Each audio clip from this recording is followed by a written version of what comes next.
नमस्कार, आदाब, सलाम। मैं हूं आपका दोस्त शैलेश रोड़ा और मैं जानता हूं कि आप इस वक्त मेरा ही इंतजार कर रहे थे, क्योंकि रोज यानी कि हर शनिवार और रविवार की रात 10 बजे इस देश की परंपरा हो गई है। वाह वाह क्या बात है देखना। और आप जानते हैं कि मैं जैसे आता हूं परंपरागत रूप से आपसे जरूर कहता हूं, कहूंगा भी, कहिए मेरे साथ, वाह वाह क्या बात है। भाई परंपराएं किसी भी देश की धरोहर होती है और हमारे देश तो परंपराओं का देश है। हमारा देश सभ्यताओं का देश है, भाषाओं का देश है, बोलियों का देश है, शब्दों का देश है। और वहां पे जो कुछ परंपराएं बड़ी कमाल की परंपराएं, पूरी दुनिया में कोई ऐसा देश नहीं होगा जहां माँ बाप के पांव छूने की परंपरा होगी, लेकिन हमारे यहाँ है। दिवाली के दिन दिए जलाएं, ये परंपरा हमारी है। होली के दिन हम रंगों से खेले, ये परंपरा हमारी है। लेकिन कुछ परंपराएं ऐसी होती है जैसे कि साहब बहस करना, ये हमारे देश में एक परंपरा बड़े खास है। जैसे एक साहब थे, उन्हें बहस करने की बड़ी आदत। जैसे उनका एक चेला उनसे मिलने के लिए आया, साहब सोफे पे बैठे हुए थे, तो चेला एक कुर्सी लेके बैठने लगा। तो साहब ने कहा, भाई तुम मेरे पास सोफे पे बैठ जाओ। नहीं नहीं सर, बोले आप मेरे गुरु हैं, मैं आपके पास सोफे पे कैसे बैठ सकता हूँ, मैं आपसे एक कदम नीचे कुर्सी पे बैठूंगा। तो उन्होंने कहा, अच्छा मतलब मैं सोफे पे बैठूंगा, तुम कुर्सी पे बैठोगे, और मैं कुर्सी पे बैठ गया तो चेला बोला, सर मैं स्टूल लेके बैठ जाऊंगा। अच्छा अच्छा अच्छा। और बोले मैं स्टूल पे बैठ गया तो? बोले सर मैं तिपाई लेके बैठ जाऊंगा। बोले मैं तिपाई पे बैठ गया तो? बोले सर मैं जमीन पे बैठ जाऊंगा। बोले मैं जमीन पे बैठ गया तो? बोले मैं सर खड्डा खोद के बैठ जाऊंगा। तो बोले मैं भी खड्डा खोद के बैठ गया तो? बोले उस पर मिट्टी डाल दूंगा। इतनी देर से बहस कर रहा है यार, समझ में नहीं आ रहा है। हाँ, एक परंपरा तो मैं भूल ही गया साहब। परंपरागत रूप से एक युवती मेरे पास आके खड़ी होती है और बड़ा शानदार हाथ हिला के कहती है कि स्वागत है आपका। तो चलिए ये परंपरा भी पूरी कर लेते हैं। आओ भाई आ जाओ।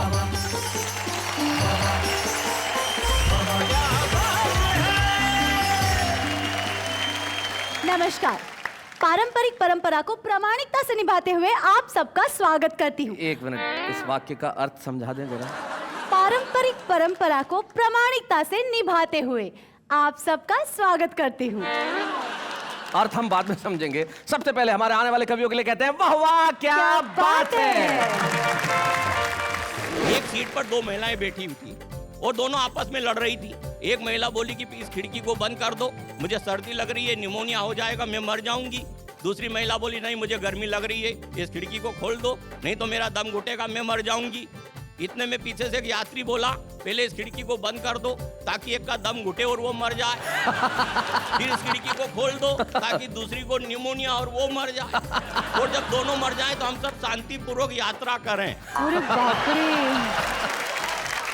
वीणा वादिनी मैया मेरी पार लगा दे नैया, ये जीवन है भूल भुलैया, मैं ना मांगू ऐश रुपैया, मुझको देना है तो ये वर दे,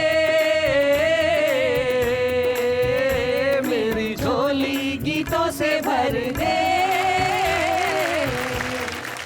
मुझे 7 साले हैं। ओह अब वो लोग जो मेरे साथ हरकत करते हैं जी, कि चोरी करने गुस्सा जो मैं घर में, अच्छा चोरी करने गुस्सा जो मैं घर में, घर की घंटी बजा दिए साले। क्या साले, वाह वाह वाह वाह। जिंदगी कैसी है पहेली हाय। मेरे लिए गौरव का क्षण है।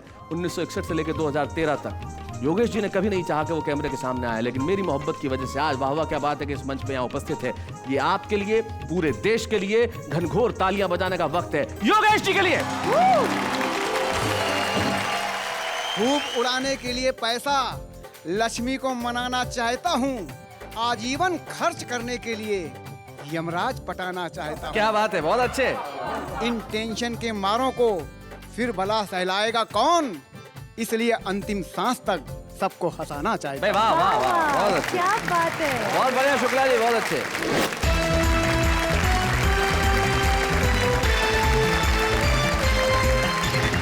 क्या बात है। करोड़ों दर्शकों ने इस देश की प्राचीन परंपरा कविता को जिस तरह से सर आंखों पे बिठाया है, सलाम है आपको। जिस तरह से आपने वाह वाह क्या बात है को प्यार दिया है। इस देश में आज भी कविता और शायरी की जड़ें इतनी गहरी है कि हर आदमी चाहता है कि वो कविता सुनाए। और इसीलिए हमारे बीच में कुछ ऐसे मित्र आते हैं जो सुनाते हैं कुछ ऐसा जिनके लिए परंपरागत रूप से हम मिलकर कहते हैं, वाह वाह क्या बात है।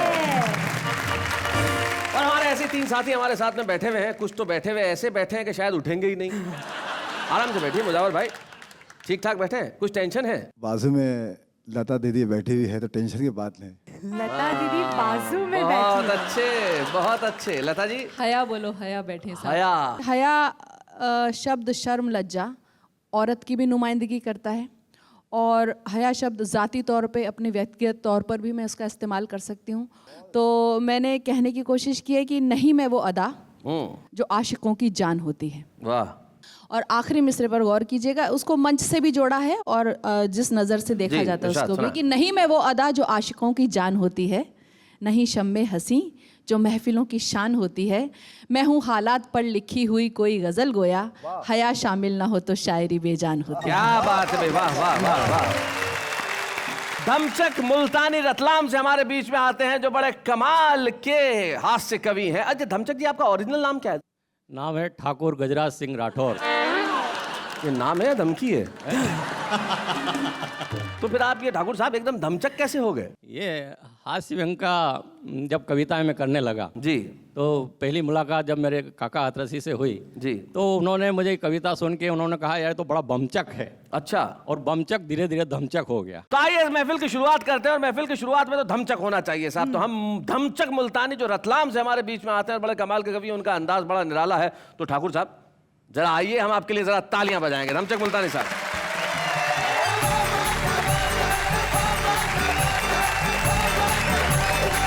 सबसे पहले तो मैं आपको एक कविता सुना रहा हूँ। अच्छा। पसंद आई एक दो और सुनाऊंगा, और नहीं आई तो जब तक पसंद नहीं आएगी तब तक सुनाऊंगा। अभी शैलेश जी, पूरे देश में भ्रष्टाचार की दमचक मची हुई है।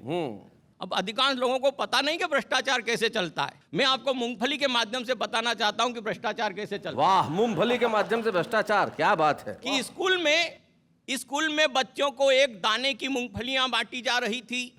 यह बात मेरी समझ में नहीं आ रही थी। मैंने शिक्षक से कहा कि ये मूंगफलियां जो बच्चों में बंटवाई है, बताएंगे आप कहां से मंगवाई है? क्या इतनी पैदावार घट गई इस जमाने की कि पैदा होने लग गई मूंगफलियां केवल एक दाने की? क्या बात है, वाह वाह। तब शिक्षक ने मेरे प्रश्न का किया समाधान और कहा, श्रीमान कैसे बताऊं आपको इस देश में बढ़ते हुए पाप को, कि ये मूंगफली जब केंद्र से चली तो पूरे 4 दाने की थी। क्या बात है, बहुत अच्छे, बहुत बढ़िया। ये मूंगफली जब केंद्र से चली तो पूरे 4 दाने की थी। वह तो इसका एक दाना हमारे बड़े साहब खा गए, दूसरा दाना छोटे साहब पचा गए। जब 2 दाने 2 अफसर की दाढ़ में अटक गए तो मौका पाकर तीसरा दाना हेडमास्टर साहब गटक गए। बहुत अच्छे, बहुत बढ़िया, बहुत बढ़िया। तो इस तरह की व्यवस्था चल रही आज देश में सरकारी खजाने की। ऊपर से मूंगफलियां तो आती है पूरे 4 दाने की, मगर भ्रष्टाचार की आंधी में बह जाती है। जनता तक आते आते 1 दाने की रह जाती है। क्या बात है, वाह वाह, बहुत बढ़िया, बहुत अच्छा। अब हम तो हमारे हिंदुस्तान में घूमते हैं, कभी समारोह में जाते हैं, कभी प्लेन में यात्रा करते हैं, कभी ट्रेन में यात्रा करते हैं, कभी कभी टैक्सी में यात्रा करते हैं, और बहुत सारे ऐसे अवसर आते हैं जब हमें बसों में भी यात्रा करना पड़ती है। जी। मुझे याद आ रहा है, एक सीट पर 2 महिलाएं बैठी हुई थी और दोनों आपस में लड़ रही थी। एक महिला बोली कि इस खिड़की को बंद कर दो, मुझे सर्दी लग रही है, निमोनिया हो जाएगा, मैं मर जाऊंगी। दूसरी महिला बोली नहीं, मुझे गर्मी लग रही है, इस खिड़की को खोल दो, नहीं तो मेरा दम घुटेगा, मैं मर जाऊंगी। इतने में पीछे से एक यात्री बोला, पहले इस खिड़की को बंद कर दो ताकि एक का दम घुटे और वो मर जाए, फिर इस खिड़की को खोल दो ताकि दूसरी को निमोनिया और वो मर जाए, और जब दोनों मर जाएं तो हम सब शांतिपूर्वक यात्रा करें। अरे बाप रे। पीछे से इतने में कंडक्टर बोला, सांच को आंच नहीं है। अरे आप जिस खिड़की के लिए लड़ रही हैं उसमें कांच नहीं है। चले जी, मैं अपनी पत्नी सहित एक बार मैं परिचालक की सीट पे बैठ गया। इतने में कंडक्टर आया, बोले उठो। मैंने कहा क्यों उठो? बोले ये परिचालक सीट है। मैंने कहा इसीलिए बैठा हूँ। बोले क्या मतलब? मैंने कहा मतलब साफ है, ये मेरी परी न मैं इसका चालक। बसों के माध्यम से यात्रा देखे कि सवारी बस भरी थी ठसाठस, जगह नहीं थी, फिर भी लोग चढ़ रहे थे। कुछ लोग चढ़ने के लिए कुश्तियां लड़ रहे थे।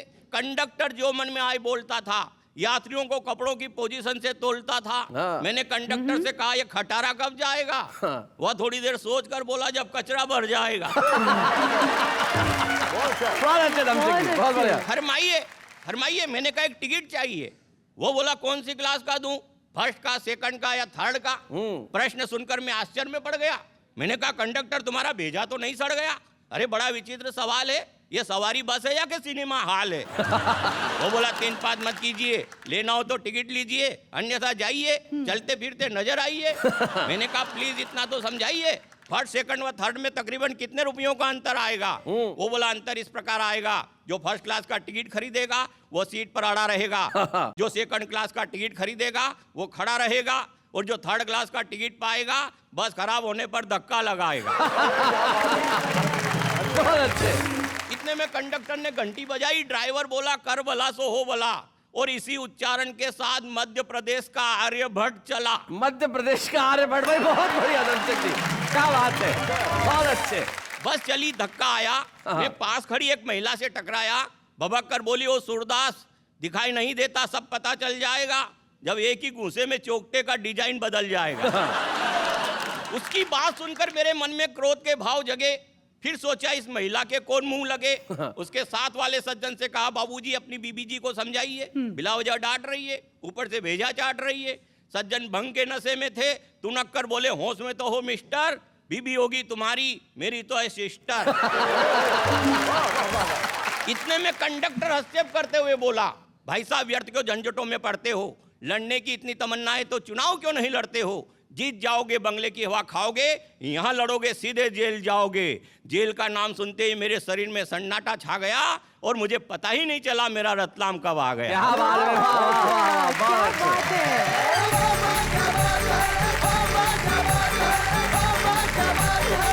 यात्राओं में अक्सर ऐसा होता है कि आदमी को पता ही नहीं चलता कब क्या हो जाता है। जैसे हमारे एक मित्र बड़े भोले हैं साहब, वो मुंबई के अंदर एक ऑटो रिक्शा में जा रहे थे, तो बैठे थे अपनी पत्नी के साथ पिछली सीट पे, तो आगे ड्राइवर बैठा हुआ कांच को थोड़ा सा ठीक कर करके बार बार घुमा रहा था। उन्हें गुस्सा आ गया, बोले अच्छा कांच में बार बार ऐसा करके मेरी बीवी को देख रहा है तो नीचे उतर, नीचे उतर, नीचे उतर यहाँ से, मैं चलाऊंगा ऑटो, तू पीछे जाके बैठ।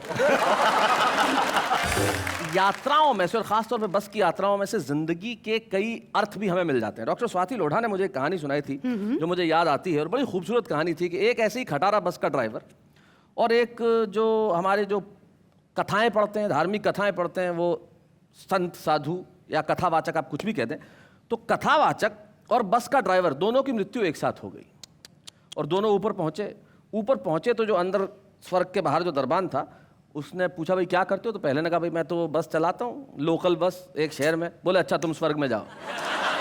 आप क्या करते हो? बोले जी मैं कथा पढ़वाता हूँ, लोगों को धार्मिक ज्ञान देता हूँ। बोले आप थोड़ी देर वेट करो, और अंदर चला गया। अब ये जो कथावाचक थे बड़े परेशान, बोले अरे कैसा आदमी है, ड्राइवर को भेज दिया और मुझे वेट करा रहा है। तो उसको बुलाया, बोले बात आपको तमीज़ नहीं है, वो तो बस का ड्राइवर था और आपने उसे भेज दिया, और मैं तो कथावाचक हूँ, जब मैं कथा पढ़ता हूँ तो लोग भगवान का नाम लेते हैं और आप मुझे बाहर खड़ा कर रहे हैं। बोले बेटा गलतफहमी में मत पड़ो, जरूरी नहीं है कथा सुनते वक्त लोग भगवान का नाम ले, कोई सोता है, कोई ऊँगता है, कोई आसपास की लड़कियों को देखता है, कोई और बात करता है। लेकिन ये जब जब बस चलाता था उसमें बैठने वाला हर यात्री सिर्फ भगवान का नाम लेता था। तो जिंदगी की यात्रा में बहुत सारी चीजें हमें ऐसी सुनने को मिलती है जो हमें कुछ सिखा जाती है। ये शायद इसी देश की परंपरा है कि हम कथाओं में, कहानियों में, कविताओं में, शायरी में, गजलों में कुछ ऐसा सिखा देते हैं लोगों को कि वो जिंदगी को खूबसूरत बनाता है। आइए इस और खूबसूरत जिंदगी को और खूबसूरत बनाए, हम बुलाएं लता हया को। और लता से मैं एक अनुरोध जरूर करूंगा। लता, हमारे देश की बड़ी प्राचीन परंपरा है, बसंत पंचमी 2 दिन पहले ही गई है, और बसंत पंचमी के दिन हम माँ सरस्वती का, माँ शारदा को प्रणाम करते हैं, उनकी पूजा करते हैं। तो मैं चाहता हूं कि तुम एक माँ सरस्वती की वंदना जरूर सुनाओ। लता।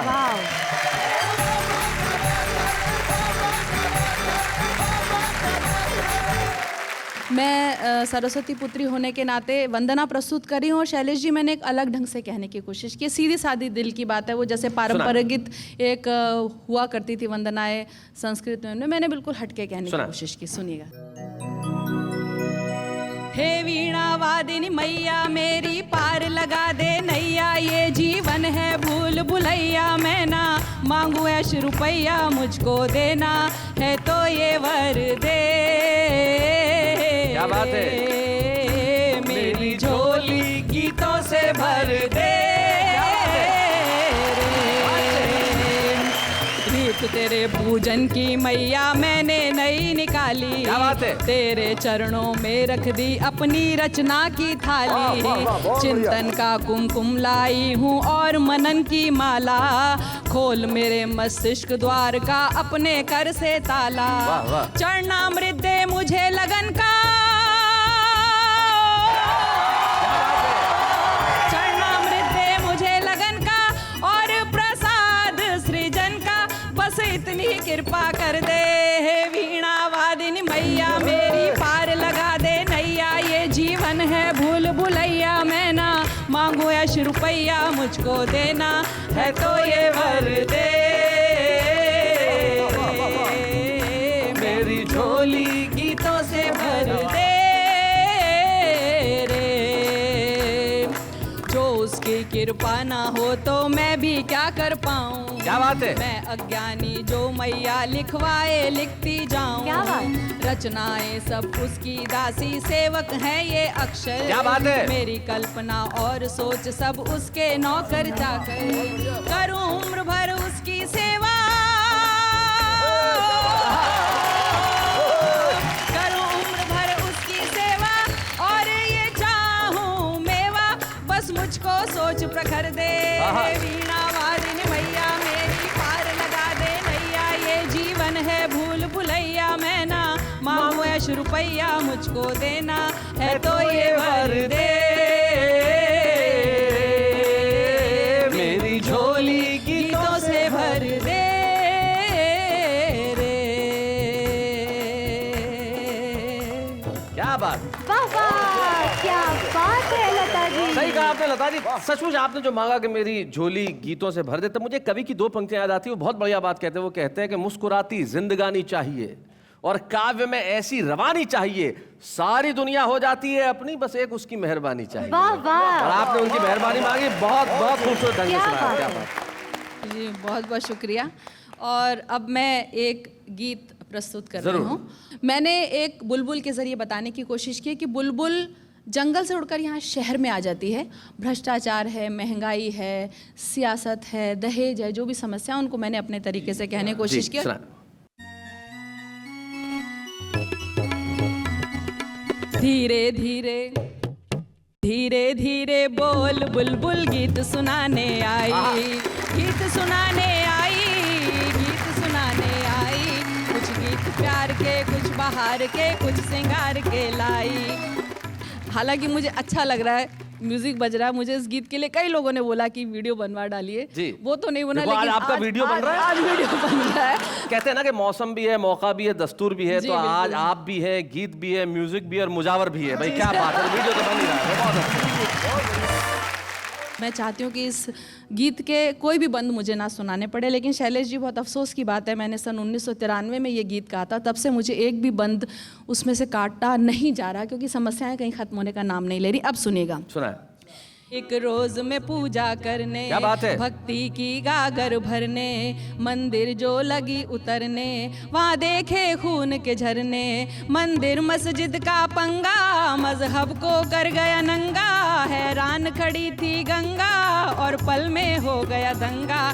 फिर राम नाम सत बोल मैं वापस जंगल को आई, चुप धीरे धीरे बोल बुलबुल गीत सुनाने आई। एक रोज गई जब थाने, जुल्मों की रपट लिखाने, कोई माने या ना माने, मैं जानू या रब जाने। इल्जाम लगा कर झूठा, वर्दी वालों ने कूटा, फिर जिसने चाहा लूटा, विश्वास का भांडा फूटा। कुछ बोल जबाना खोल, इस जा कुआं उस जा खाई, कुछ बोल जबाना खोल, इस जा कुआं उस जा खाई। चुप धीरे धीरे बोल बुलबुल गीत सुनाने आई। और देखिए कशकोल भिक्षा पात्र को बोलते हैं, अब सुनिएगा जी। एक रोज में दफ्तर दफ्तर, भटकी डिग्री को लेकर, जूते फाड़े दर्जन भर, नहीं मिली नौकरी क्यों कर, यहाँ काबिल सोग मनाए, ना अहल नौकरी पाए, अब हंसा दाना खाए, कौए मोती चुग जाए, फिर लिए हाथ कशकोल, बोलो जय जय रिश्वत माई। चुप धीरे धीरे बोल बुलबुल गीत सुनाने आई। एक रोज कचहरी आई, पेशी की थी सुनवाई, पर आके बड़ी पछताई, मैं फंस गई राम दुहाई। इंसाफ वही पाता है, कुर्सी जिनकी माता है, चलता जिनका खाता है, या गुंडा बन जाता है। सब गोलमाल है गोल, जब कातिल हो मुंसिफ भाई। क्या बात है? धीरे धीरे बोल बुलबुल गीत सुनाने आई। और जितने भी लोग इस बंद को सुन रहे हैं, इस समस्या को बड़ा गौर से देखें और अगर मेरी बात उनके दिल पे उतरे तो दहेज लेना बंद करें। सुनेगा। एक रोज मेरे घर वाले क्या बात है? बिन देखे और बिन भाले ले आए लड़के वाले, कुछ अकड़े कुछ नखराले, लड़का हो काना काला, लड़की पर चाहे आला, मांगे रुपयों की माला, उफ क्या गड़बड़ घोटाला। क्या बात है? यहाँ रिश्तों का भी मोल, इस बाजार में है महंगाई, बहुत अच्छे। धीरे धीरे बोल बुलबुल गीत सुनाने आई, एक रोज में नेता बनने, हाँ चली इलेक्शन लड़ने, वाह वाह। हर जुल्म सितम से अड़ने, जनता की सेवा करने, पर मुझ में कमी थी थोड़ी, कोई पैसा पास न कौड़ी, कोई खून किया नहीं चोरी, भाई टिकट नहीं था सॉरी, है नेताओं का कॉल, कुर्सी अपनी कौम पर आई, चुप धीरे धीरे बोल बुलबुल गीत सुनाने आई, क्या और तुम्हें बतलाऊं, बेहतर है अब उड़ जाऊं, पैगाम यही दे जाऊं, और चीख चीख कर क्या बात है? गाऊं, हम गीत प्रेम के गाएं, हर मजहब को अपनाएं, जुल्मों से मिल टकराएं, इंसान नेक बन जाएं, ये जीवन है अनमोल, क्या हिंदू क्या सिख ईसाई, क्या बात है? धीरे धीरे बोल बुलबुल गीत सुनाने आई।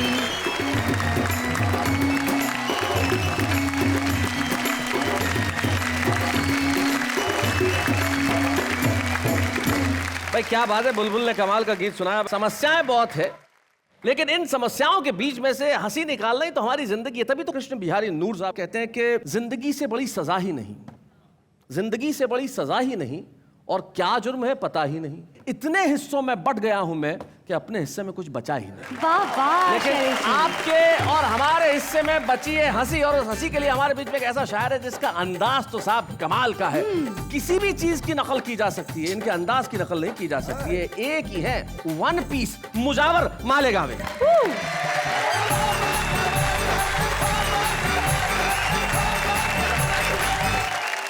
देखिए, हिंदुस्तान में बहुत सारे ऐसे नेता हैं जो अच्छे भी जो खराब भी हैं। मैं मतलब पढ़ता हूँ। जी हाँ मैं हाँ, हाँ हाँ हाँ मैं गा गा गा गा गा गा गा, हाँ मैं हाँ, लीडरों की मिलाने का नहीं, पाँव छूने का लेकिन दबाने का नहीं। पहला शेर पढ़ता हूँ, देखिएगा। जी छोड़कर अपने आंगन के तालाब को, छोड़कर अपने आंगन के तालाब को, छोड़कर अपने आंगन के तालाब को, गंदे नालों में डुबकी लगाने का नहीं,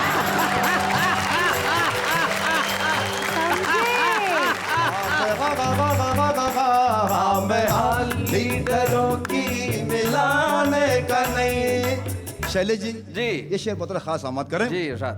कि एक नेता, एक नेता, एक नेता ने मुझको दिया मशवरा, एक नेता ने मुझको दिया मशवरा, एक नेता ने मुझको दिया मशवरा, वादा करने का लेकिन निभाने का नहीं।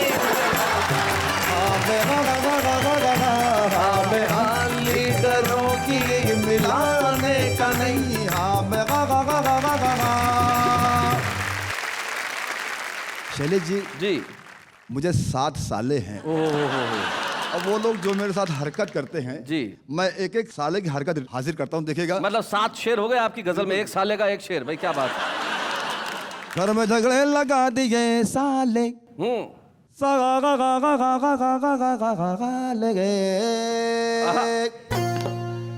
घर में झगड़े लगा दिए साले, अरे मेरी पुंगी बजा दिए साले।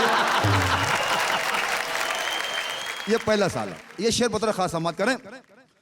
भूख से क्या गिरा मैं चकरा के, भूख से क्या गिरा मैं चकरा के, भूख से क्या गिरा मैं चकरा के, मुझको जूता सुंगा दिए साले।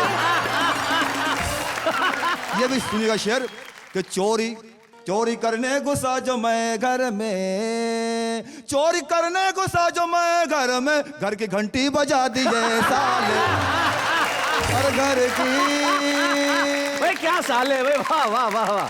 बोल के मुझको ये है बिरयानी, अच्छा, बोल के मुझको ये है बिरयानी, बोल के मुझको ये है बिरयानी, बासी खिचड़ी खिला दिए साले।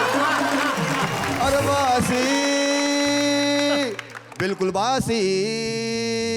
अरे साला ने ये क्या कहा जी। बोल बस एक कॉल करना है, आहा, बोल बस एक कॉल करना है, बोल बस एक कॉल करना है, सारा बैलेंस उड़ा दिए साले। साले बहुत अच्छे मुजावर मियां। ये शेर बदल खास देखेगा। जी जी जी। मैं तो इंसान बनने वाला था, मैं तो इंसान बनने वाला था, मुझको नेता बना दिए साले। वाह वाह वाह। अरे नेता नेता, मुझको नेता बना दिए साले। क्या बात है, वाह वाह वाह।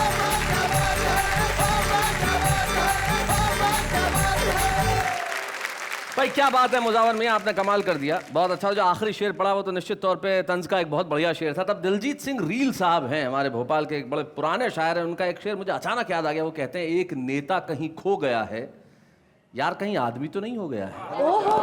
ये इस देश की हकीकत है और आपने उस हकीकत को जिस तरह से बयान किया भाई कमाल कर दिया। और आपके जो 7 साले हैं आपके, हर दिन आपका हफ्ते का जो 1 साले के नाम है, ईश्वर करे उन्हें लंबी जिंदगी बख्शे खुदा। तो हफ्ते के 7 दिन है जिनके सालों के नाम, ऐसे मुजावर मियां के 7 सालों को हम करते हैं प्रणाम। फुर्सत में हम पूछेंगे क्या है उनके नाम, लेकिन इस वक्त एक अल्प विराम।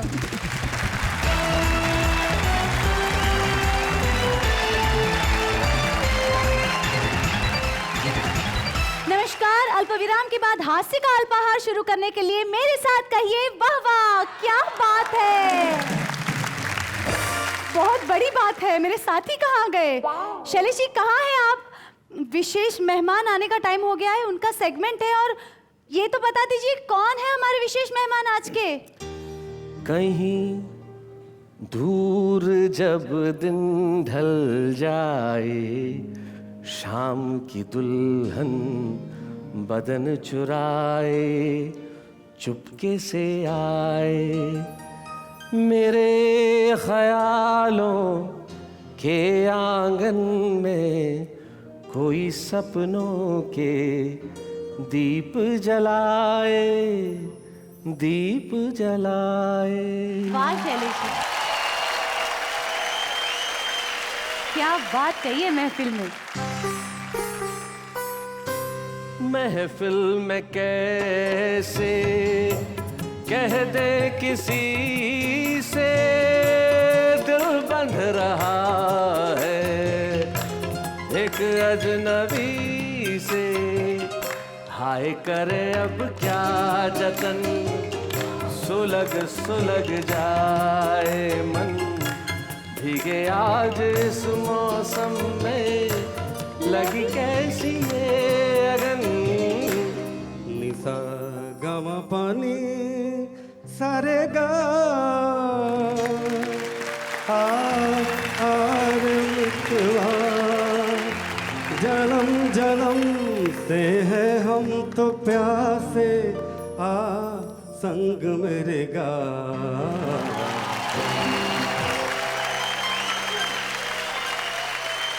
मैं जानता हूं इस वक्त आप बेताब होंगे जानने के लिए कि हमारे विशेष मेहमान कौन हैं। हम अभिनेता लोग भाग्यशाली होते हैं कि हमारे चेहरे कैमरों पर दिखते हैं और आप जानते हैं कि हम कौन हैं। लेकिन वो नगमे जिन्हें अभिनेता फिल्मी पर्दे पे गुनगुनाते हैं, उनके पीछे कौन होता है शायद आप उनकी शक्ल नहीं जान पाते, लेकिन वो उन्हीं की कलम का जोर होता है जो हमें मजबूर कर देता है झूमने के लिए, गाने के लिए, तालियां बजाने के लिए। कौन ऐसा शख्स होगा जो कहीं दूर जब दिन ढल जाए सुने और उसके आंसू न बहे? कौन ऐसा शख्स होगा जो जिंदगी की ये परिभाषा न जानता हो कि जिंदगी कैसी है पहेली, हाय कभी ये हंसाए कभी ये रुलाए। मैं अगर गीतों की गिनती करने बैठ जाऊं तो शायद पूरा दिन यही निकल जाएगा। एक ऐसा गीतकार जो 1961-1962 से हिंदी फिल्मों में गीत लिखता रहा, इतने लोकप्रिय गीत कि देश की हर जुबान पे वो गीत चढ़े हुए हैं। योगेश जी ने कभी नहीं चाहा कि वो कैमरे के सामने आए, लेकिन मेरी मोहब्बत की वजह से आज वाह वाह क्या बात है कि इस मंच पे यहाँ उपस्थित है। ये आपके लिए, पूरे देश के लिए घनघोर तालियां बजाने का वक्त है योगेश जी के लिए। स्वागत है सर, स्वागत है। सभी लोगों को मेरा नमस्कार। मैं शायद पहली बार स्टेज पे आ रहा हूँ तो बहुत नर्वस भी हूँ। अब चूंकि आ गया हूँ तो इसलिए कुछ ना कुछ सुनाना भी चाहिए। तो मैं फिल्मों के अलावा जो थोड़ा बहुत लिखा है वो आपको कविता में स्वागत सुनाए। तुम गंगा जल से हो पावन और अपावन मेरा जीवन। क्या बात है। कैसे मुझको अपनाओगे, मैं माटी हूँ तुम हो कंचन। क्या बात है, वाह वाह वाह वाह वाह। जीवन में अभिलाषाओं का एक तूफान चला करता है, सपनों का मधुमास स्वयं को हर पल हाय छला करता है। क्या बात है। बोझ बनी है सांसें तन पर, क्या बात। जीने का कुछ अर्थ नहीं है, फिर भी प्यार तुम्हारा मन में बन कर दर्द पला करता। हाय हाय हाय हाय हाय, क्या बात है। अंतिम है, ये अपराध हुआ है मुझसे, मोल न समझा मैंने अपना। वाह वाह वाह वाह। धरती होकर आसमान का देखा मैंने झूठा सपना, मधुर तृप्ति के सम्मोहन से पल भर को मैं भूल गया था, कुंठाओं की आँच में मुझको तो सारा जीवन है तपना। क्या बात, वाह वाह वाह वाह। छू पाता यदि चरण तुम्हारे, शायद मैं बन जाता चंदन।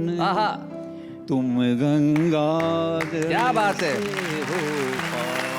वाह वाह वाह वाह वाह। एक और आपको कविता सुनना चाहता हूँ जी। क्या हुआ जो दामन गीला है, ये चेहरा पीला पीला है, पर नैनों में आशाओं का आकाश तो नीला नीला है। क्या हुआ जो दामन गीला है, मालूम हमें ये हो जाता दिन कैसे आने वाले हैं, हम क्या क्या खोने वाले हैं, हम क्या क्या पाने वाले हैं। तो मन को हम साहस देते, दुख भी होता तो हंस लेते। ये वक्त न हमसे कह पाया, ये वक्त बड़ा शर्मीला है। क्या बात है। क्या हुआ बहुत जो अच्छे। दामन गीला है। अंतिम है जी। सबका कुछ अपना अनुभव है, अनुभव से उसने सीखा है, मेरा भी कोई अनुभव है, वो अनुभव लेकिन तीखा है। जो भोगा है वो कहता हूँ, वो दर्द अभी तक सहता हूँ। इस धरती पर सबसे ज्यादा ये मानव ही जहरीला है। हाय हाय हाय हाय हाय।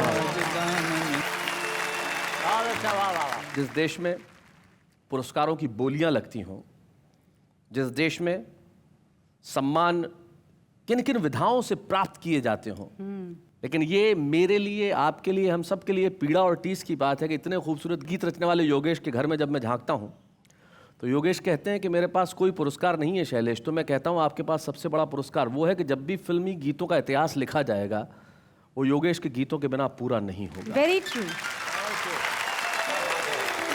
योगेश जी, ये मेरे लिए सौभाग्य की बात है कि मैं उस कलम को आज सम्मानित कर रहा हूँ जिस हाथ को चूमने का जी करता है। योगेश। बच्चे हैं या बूढ़े हैं, नर है या नारी है, हंसी देने वालों के सब ही आभारी है। कविता सुनाने वाले अब सबके साथ हैं। जब हम किसी को सम्मानित यहाँ करते हैं तब उनके परिवार का एक सदस्य यहाँ उपस्थित होता है, लेकिन आज उनका एक शिष्य हमारे बीच उपस्थित है जो खुद भी बहुत खूबसूरत गाता है, सत्येंद्र त्रिपाठी। सत्येंद्र, स्वागत है आपका। कैसे मुलाकात हुई आपकी योगेश जी से? कि जब मुंबई में आया मुझे ऐसा लगता है शायद बात करके मैं रो दूंगा, वो बड़ा। तो मुंबई के गोरेगांव स्टेशन पे बिल्कुल निराश था, 2002 की बात है। सोचा कि अब कुछ बचा नहीं, मैं निकल जाऊंगा यहाँ से, लेकिन ऐसे ही पत्रिका पढ़ने का शौक था, तो उनमें योगेश जी का पूरा लिखा हुआ था, योगेश गीतकार से एक ख़ास मुलाकात। तो मैंने कहा कि ये तो लखनऊ के हैं, देखता हूँ शायद यहाँ जाता हूँ, शायद कुछ काम बनेगा। फिर इनके पास आया और बहुत प्यार से मिले, मतलब बता नहीं सकता वो लम्हा मेरे लिए कैसा था, मैं भूल नहीं पाऊँगा कभी भी। कहा देखो ये मुंबई है और तुम आए हो फिल्म इंडस्ट्री में अपनी किस्मत आजमाने के लिए, ये मेरे पास फिल्म की एक डायरेक्टरी है, इससे तुम 6 महीना कोशिश करो, नहीं हो पाए तो तुम यहाँ से निकल जाना। उसी बीच में फिर धीरे धीरे ये कहीं मीटिंग में जाते थे जहाँ इनको मौका लगता था, सत्येंद्र चल गाना सुना, तो बस धीरे धीरे यहाँ तक पहुँचा हूँ, और जो भी हूँ मैं आज इनकी बदौलत हूँ। क्या बात है, वाह वाह वाह। भले ही योगेश जी को तमाम वो बड़े पुरस्कार झोली में न गए हो, लेकिन करोड़ों दर्शकों के प्यार के रूप में मिला है उन्हें आज ये इनाम। लेकिन हम लेते हैं एक अल्प विराम।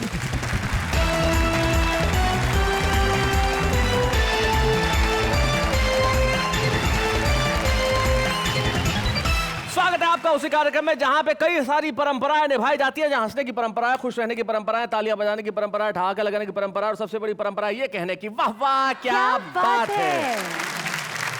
और जिस तरह से हमारे देश में खूबसूरत कविताएं सुनने की परंपरा, एक परंपरा ये भी है कि हर व्यक्ति कविता लिखता है। कोई ऐसा व्यक्ति है ही नहीं जो कविता ना लिखता हो, 1 लाइन की, 2 लाइन की, 3 लाइन की। आम आदमी कैसे लिखता है जरा देखते हैं। प्यार ने इंसान को कैसे क्या बना दिया, किसी को कवि तो किसी को कातिल बना दिया। 2 फूल का बोझ ना उठा सकी मुमताज, शाहजहां ने उसके लिए ताजमहल बना दिया।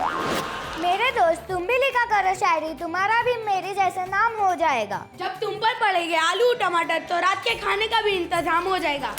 वादा है आपकी दोस्ती खास रहेगी, यादों की झलक दिल के पास रहेगी, नहीं भुला पाएंगे आपको और आपकी दोस्ती को जब तक आपके नाम की स्पेलिंग याद रहेगी।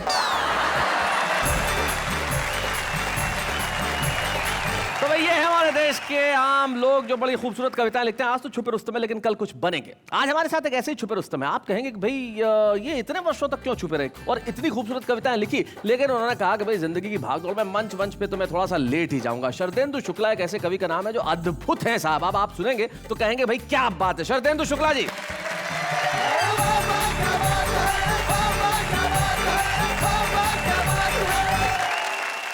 आप सबको प्रणाम करता हूं और अपने दिल की बात इन पंक्तियों के माध्यम से जी डंके की चोट पर सुनाना चाहता हूं कि खूब उड़ाने के लिए पैसा लक्ष्मी को मनाना चाहता हूं, आजीवन खर्च करने के लिए यमराज पटाना चाहता हूं। क्या बात है, बहुत अच्छे। इन टेंशन के मारों को फिर भला सहलाएगा कौन, इसलिए अंतिम सांस तक सबको हंसाना चाहता हूं। वाह वाह वाह, बहुत अच्छे, क्या बात है, बहुत बढ़िया शुक्ला जी, बहुत अच्छे। जब बाबा वालों का फोन आया जी तो हमारी बेटी ने हमारी मिसेस को आपत्ति हमारी बताई कि मम्मी क्या बात है, पापा को समझाती नहीं।